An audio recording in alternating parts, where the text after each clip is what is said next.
We cannot and we must not fail these children of Gaza or any child anywhere in the world.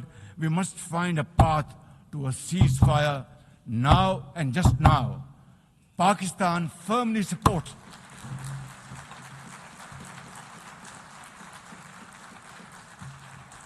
the unanimous adoption of Resolution 2788 under our presidency of the Council has renewed our collective commitment to multilateralism, respect for the UN Charter and effective implementation of UN Security Council resolutions.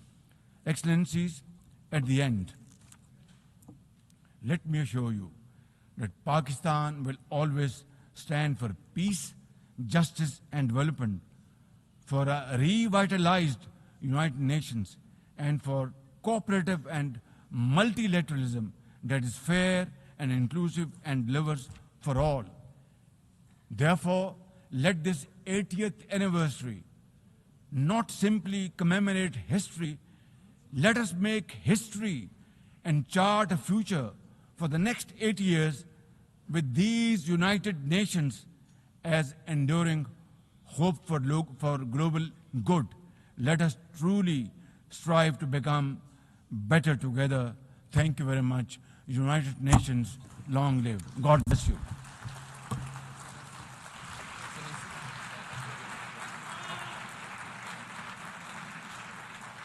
Can you imagine that little girl, Hind Rajab, as if she was our daughter? Can you imagine not having the compassion to spare her life?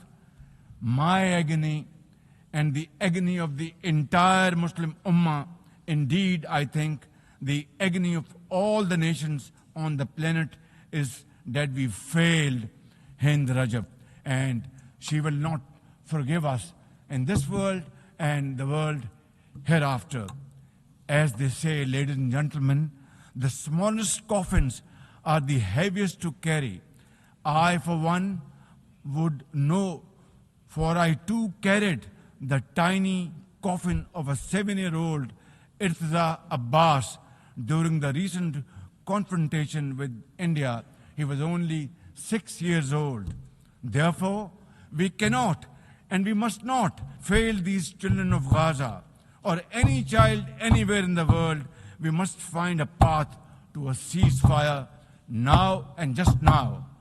Pakistan firmly supports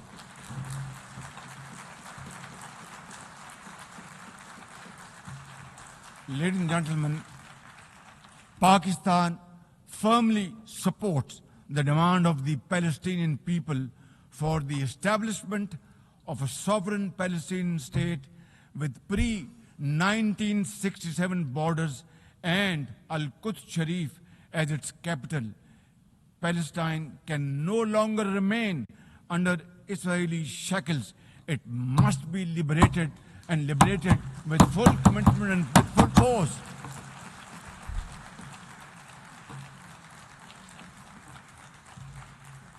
Excellencies, as far as Pakistan is concerned, we were among the first to recognize Palestinian statehood in 1988. And now we welcome the recognition of the state of Palestine by a number of countries recently around the globe, and urge others to also follow suit, because time and tide wait for none. We are further grateful for President Trump's timely initiative to invite Arab Islamic states 3 days ago here in this building for a consultative session at the United Nations. And I was also part of that consultative process. And I think, and I hope and pray to God that it has rekindled hope for a ceasefire in the nearest future, for which the credit must again be attributed to President Trump for this peace initiative. Excellencies, Israel's recent attack on Doha and its continued violations of the sovereignty and territorial integrity of numerous countries is reflective of its rogue behavior. Pakistan stands unwaveringly with our brothers and sisters in Qatar. We also support all efforts for a peaceful resolution of the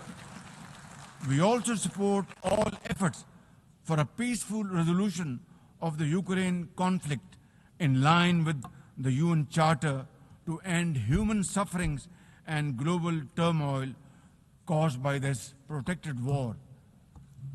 Madam President, Pakistan condemns terrorism in all its forms and manifestation. For over 2 decades, Pakistan has been at the front line of global counter-terrorism efforts, having suffered over 90,000 people. We lost 90,000 people of our country, babies, children, mothers, sisters, brothers, elderly people, doctors, engineers, and also suffered economic loss of $150 billion. Please tell me, put your hand on your heart, that what can be a bigger manifestation of our commitment to fight terrorism and erase it not only from the face of Pakistan, but from the face of this global world. And I believe a man killed in New York is a man killed in Lahore. A man killed in Islamabad is a man killed in London. It's a global village. So I think unless and until terrorism is defeated hands down, this world will not be a peaceful place to live. And for that, Pakistan's sacrifices are probably the biggest around the globe. It must be respected and appreciated because we are a bulwark. Had these terrorists not been encountered by us, they would have been roaming on the streets of New York and London and God knows Far East. So I think this is our humble contribution, not only for the people of Pakistan, but the people all over the world. Today we face externally sponsored terrorism, particularly from foreign-funded groups such as the TTP, Fitna al-Khawarij, Fitna al-Hindustan, BLA, and its Majid Brigade. Operating from Afghan soil, these groups are responsible for some of the most heinous attacks inside Pakistan, including the dastardly Jafar Express train incident earlier this year, the train was hijacked and 400 people were kept for days and weeks. And mercifully, by Allah Almighty's grace, our armed forces and law enforcing agencies were able to recover them. Now, as an immediate neighbor and a brotherly country of Afghanistan, Pakistan has a direct stake in a peaceful Afghanistan. We believe that the key to development and prosperity lies in regional stability and connectivity. Pakistan continues to engage with all partners to extend humanitarian assistance, promote economic recovery, and encourage inclusive political framework in Afghanistan. The interim Afghan government must, however, uphold human rights, including women's rights. Above all, we expect that Afghan interim government to take effective action against terrorist groups and to ensure that Afghan soil is not used for terrorism against any country. Ladies and gentlemen, there must be no space for hate speech, discrimination or violence against any person or against any religion. Hate-driven ideologies such as India's Hindutva-driven extremism pose a danger to the entire world. While there is growing recognition of the dangers posed by Islamophobia, the imperative of effectively combating this menace can hardly be overemphasized. Pakistan welcomes the appointment of a UN Special Envoy to combat this scourge. Ladies and gentlemen, while we are confronted with the climate crisis, it demands the most urgent collective action. In 2022, Pakistan faced massive floods of humongous proportions that caused huge losses amounting to $34 billion and many valuable lives lost. This year again, we are dealing with another mega flood with thousands of villages washed away from the face of the earth, millions of people displaced, more than 1,000 killed, and billions of dollars of crop, livestock, and property washed away, lost to flood waters. Our nation stands united in these testing times, and we are dealing with this natural calamity with remarkable resilience by the grace of God. I have declared a climate emergency to cope with this challenge. The catastrophic floods of 2022 and 2025 this year are glaring examples of loss and damage caused due to climate change. Pakistan, to the contrary, my honorable guests in this hall and through the cameras around the globe, Pakistan contributes less than 1% of global emissions annually, yet it continues to face the relentless brunt and muddy waves of climate change. And then we are told to borrow loans and add on to our debt, huge debt pillars we have over the period of time. This is not fairness. This is not equality. This is not justice. This is not fair play.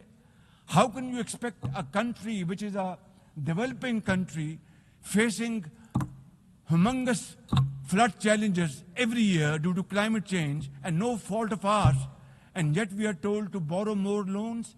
I think borrowing loan would be destroying your economy. We will be better off than not borrowing loan and standing on our own feet, working hard, tirelessly, blood and sweat, and we will, inshallah, make Pakistan a great country, inshallah. Ladies and gentlemen, while we deal with climate change, I bear good tidings on the domestic economic front. Socio-economic development and the welfare of our people are among my government's foremost priorities. We have successfully implemented deep-rooted structural macroeconomic reforms, modernized and broadened our taxation system, intensified efforts to mobilize productive investment, and embraced digitization, AI, and crypto as the tools of the future. Strategic partnerships, including our all-weather cooperation with China through the China-Pakistan Economic Corridor under President Xi Jinping's landmark Belt and Road Initiative, are contributors to our progress as I speak. I admire the vision and foresight of President Xi Jinping, whose recently launched Global Governance Initiative, along with other global initiatives, offers a comprehensive framework for a more just, fair, and inclusive development.